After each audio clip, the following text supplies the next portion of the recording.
In as much I do not like discussing about Christianity, because a lot of people have also accused me, some of you guys.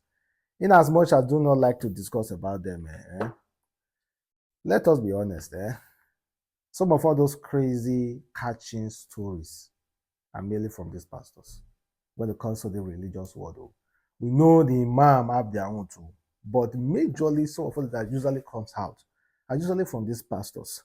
I honestly want to start carrying stories that have to do with pastors, some pastors not duping church members. Just check this out. This man is not even a black man, because we generally have this knowledge that black pastors are the one who will carry offering and do all those crazy stuff with offering, buy private jet and everything. Well, this man is not a black man.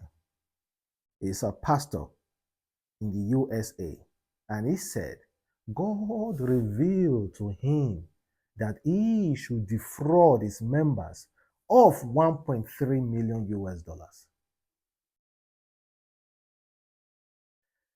According to the headline, they said a US-based pastor, Hel Regalado, says it was God who instructed him to steal over 1.3 million from the church, from his Christian community in a cryptocurrency scheme.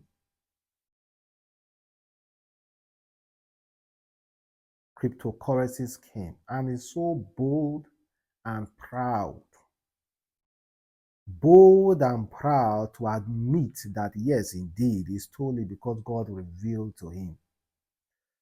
So guys, how sure now are you guys how sure, how can you defend, how can you resent this guy and say, no, God never revealed anything to you? If you believe other pastors, God revealed some certain things to them. Like the other pastor who said, if you go to church and you expect to be paid, you will remain poor for life. You will remain in poverty. You will never grow. Just so maybe, see, I believe, this is what I believe. I believe some pastors say, evil spirits do whisper to them.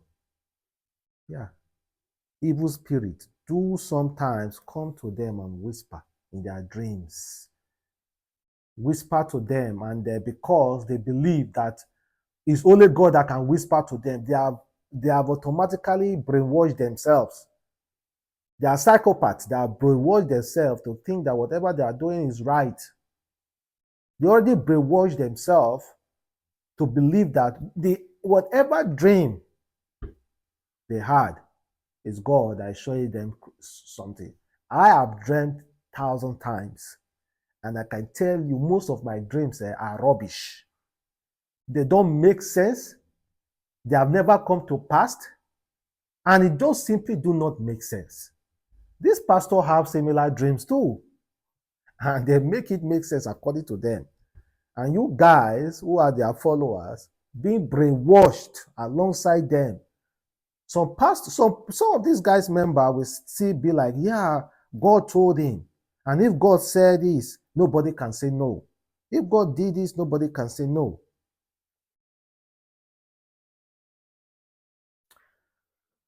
Well, 1.3 million US dollars. Himself, he dey learn. He dey learn from where our own pastors dey.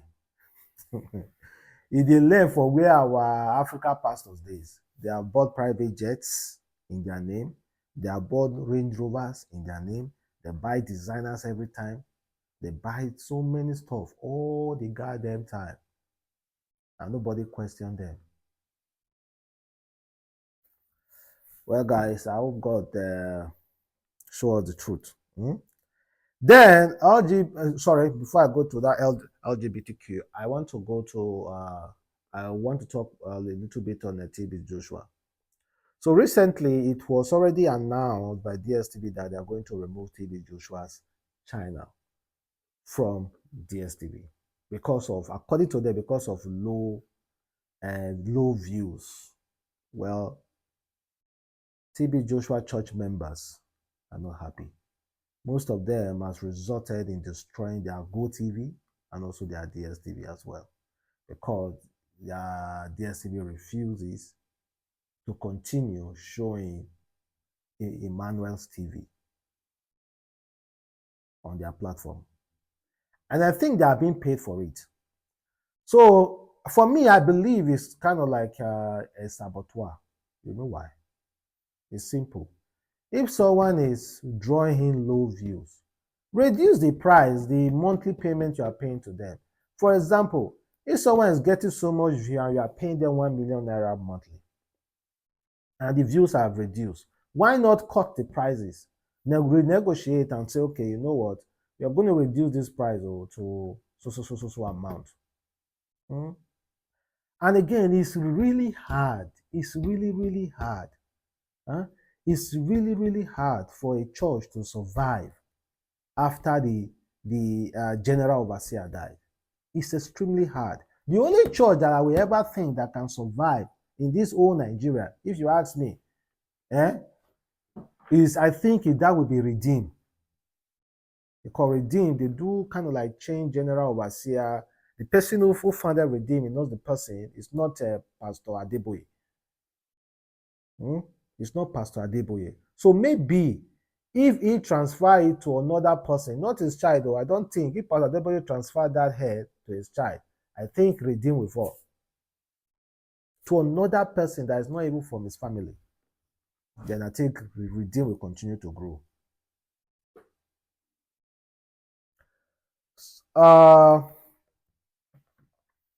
So I think it's really hard. And again, you know, TB Joshua's family were the one that took over from the church. The wife, I think she's the senior pastor now. And again, you know the reserve about women. Women are not supposed to be preachers, all those kind of talk and all those kind of things. Well, there's another discussion that I don't want to go into. But I think all these are saboteur. They should have reduced the price. Renegotiate the money they used to pay them because low views. And why are they even low views? Why are members running away from the church? You claim to be serving God, but if the general overseer dies, you are running away from the church. Who are you not deceiving? Let's be honest. Who are you not deceiving? You are running away from the church. You claim to be coming there because of God. But if the general overseer dies, you are running away from the church.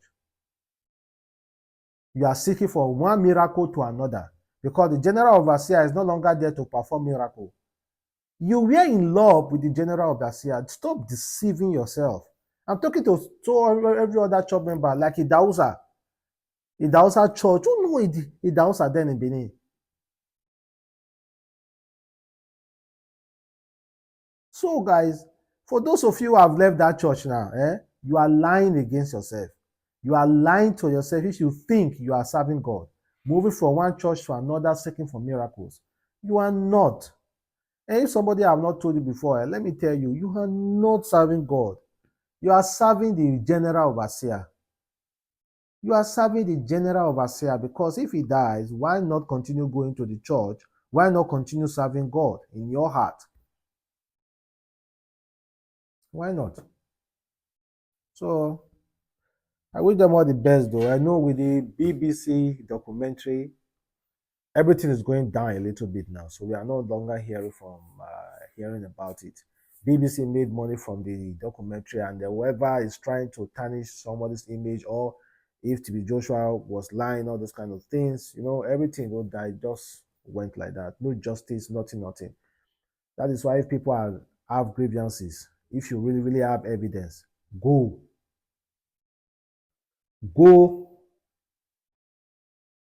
to court and, of course, produce your evidence. As at now, no evidence against TB Joshua, just testimonies and testimonies. And indeed, though, testimonies can also get someone in jail. We know that very, very well. So I touched this issue yesterday, but I want to touch this personally about the LGBTQ, about a video that circulated online yesterday, and the police were even involved about this video of some LGBTQ member who were doing this online challenge, and the police immediately got involved and vowed.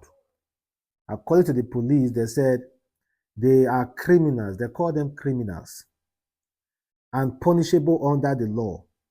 We are on this clip to take necessary action according to the provision of the law in Nigeria.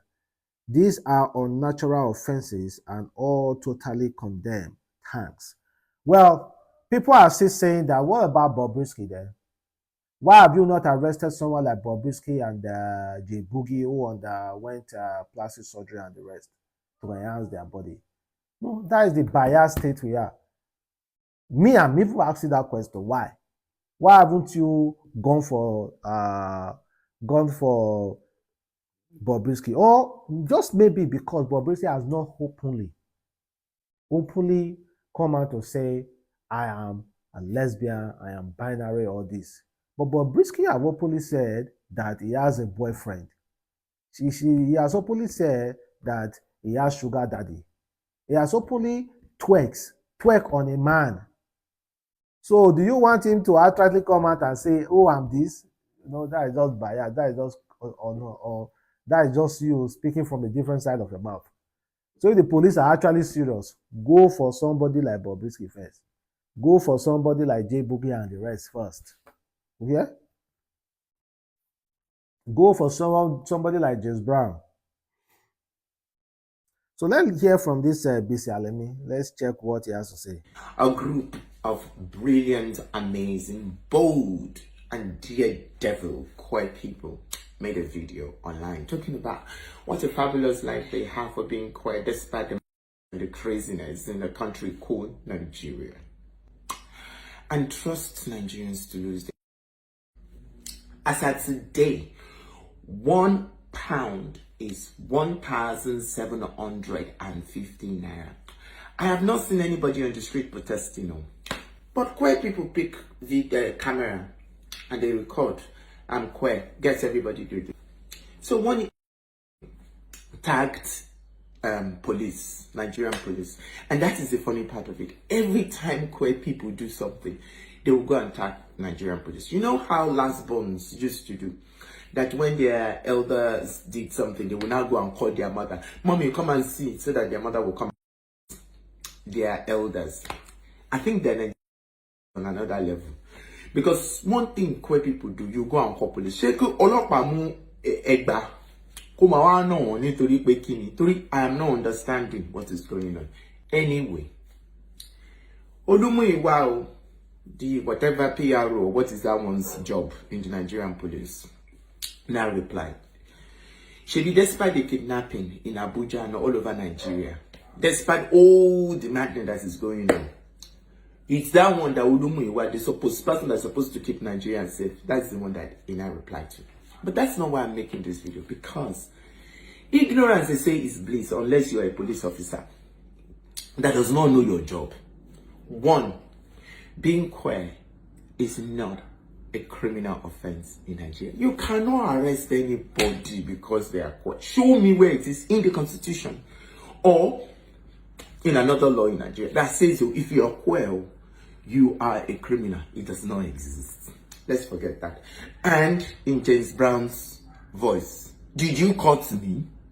Did you cut me? Now, the only thing that is a criminal offense in Nigeria is against the order of nature, which includes straight people having and getting a or a vagina into your mouth, because that is against the order of nature. So which means that roughly about 100 million Nigerians are supposed to be in jail, including Olumuyiwa, which I am sure has given few ladies some, but that is not the issue. Now, Olumuyiwa possibly will be using the excuse of the Same-Sex Marriage Prohibition Act that was passed into law in 2014, signed by one and only glorious Goodluck Jonathan. But here is the problem. That law was challenged in court. The law was declared null and void by a court in Nigeria that says that you cannot, on the premise of somebody being queer criminalize them because it is a violation of their fundamental human right. I guess Olumiwa has not read his book up to that level, or is just ignorant like every other overzealous Nigerians. Gosh. But if you check, despite you might have some kind of reserve, like it, like they discussed, that guy is right. I keep saying it. Our constitution supports LGBTQ. But some of you will be like, why am I saying it? Your personal grief is different from general knowledge. I know what you feel personally, but sometimes have some critical thinking. Forget about what you feel personally. It is, go and read the constitution that requires 14 years in jail. Then you understand that Nigeria support LGBTQ. Nigeria support them. It's the truth. Until Nigeria said, okay, so person, you cannot come online to say this, you cannot come online to portray something like this, you are liable to this, point straight. Not something that lawyers can twist. The judges can twist it and be like, no be like this, it meant something else. It's an order of nature. Would it be order of nature? That's if you catch the person, somebody can decide to talk.